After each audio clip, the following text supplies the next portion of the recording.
আজ আমরা consultant dermatologist doctor Titli Ghosh ম্যামের কাছে সানস্ক্রিন সম্পর্কে কিছু জানব। নমস্কার, আমি doctor Titli Ghosh, consultant dermatologist. Ma'am, sunscreen কাদের জন্য?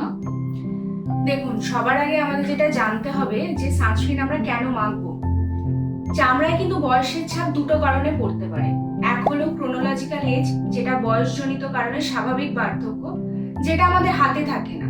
আর দ্বিতীয় হলো ফোটো এজিং, যেটা সূর্যের অতিবেগুনি রশ্মির ফলে আমাদের কিন্তু ত্বকে যে বার্ধক্য আসে সেটা।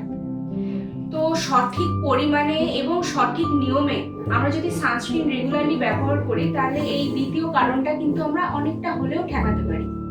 এছাড়া ধরুন, যারা তীব্র রোদে কাজ করে ত্বক জ্বলে যাওয়ার চান্স, মানে সানবার্ন বা সান ট্যানিং এর চান্স থাকতে পারে।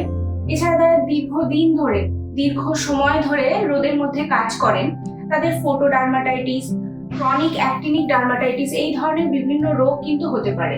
এছাড়া দীর্ঘ সময়ের ফলে মানে যে ক্ষতিটা ত্বকের হচ্ছে সূর্যের রশ্মি থেকে, সেখান থেকে ত্বকের ক্যান্সার পর্যন্ত হতে পারে। তাই সানস্ক্রিন কিন্তু মাস্ট।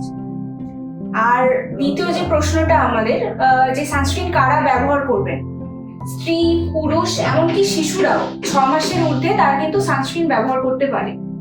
শীতকাল বলুন, গরমকাল বলুন, মেঘলা দিন, সব সময় যারা বাড়ির বাইরে বেরোচ্ছেন কাজের জন্য, যারা ঘরের ভেতরে থাকছেন, তাদেরও কিন্তু সানস্ক্রিন মাখতে হবে।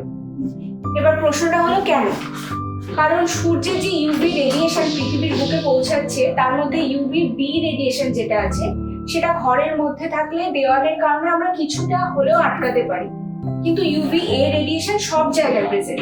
ঠিক আছে, আপনি ধরুন ঘরের মধ্যে আছেন, কাঁচের জানলা, বা গাড়িতে ট্রাভেল করছেন, সেখানে কাঁচের জানলা, তার মধ্যে দিয়েও কিন্তু ইউভি এ রেডিয়েশন প্রবেশ করতে পারে। সুতরাং সানস্ক্রিন সব জায়গায়, সব ঋতুতে আমাদের কিন্তু ব্যবহার করতে হবে। ম্যাম, সানস্ক্রিনের গায়ে যে এসপিএফ লেখা থাকে, এসপিএফ মানে কি বেশি প্রোটেকশন? দেখুন, এই বিভিন্ন সানস্ক্রিন প্রোডাক্টগুলোর গায়ে বিভিন্ন রকম ভ্যালু লেখা থাকে। যেমন ধরুন, SPF 50 থাকে, 30 থাকে, 50 থাকে। 50 বেশি এখন কোনো কোম্পানি তো 100 SPF পর্যন্ত লিখছে।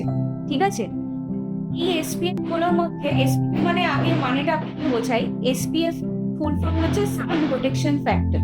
ঠিক আছে, তো SPF 15 আমাদের 96% প্রোটেকশন দিচ্ছে ইউভি রেডিয়েশন থেকে, মেনলি ইউভি বি রেডিয়েশন থেকে প্রোটেকশন দেয়। অন্যদিকে SPF 30 দিচ্ছে 97% প্রোটেকশন, আর SPF 50 যেটা, সেটা অ্যারাউন্ড 98% প্রোটেকশন দিচ্ছে। সুতরাং SPF 15, 30 এবং 50 মধ্যে খুব বেশি পার্থক্য কিন্তু নেই। আর আপনার যদি ধরুন খুব ফটো সেন্সিটিভ কিছু রোগ না থেকে থাকে, সাধারণ সান প্রোটেকশনের জন্য আপনি সানস্ক্রিন ব্যবহার করছেন, সেক্ষেত্রে SPF 30 ব্যবহার করলেই কিন্তু যথেষ্ট।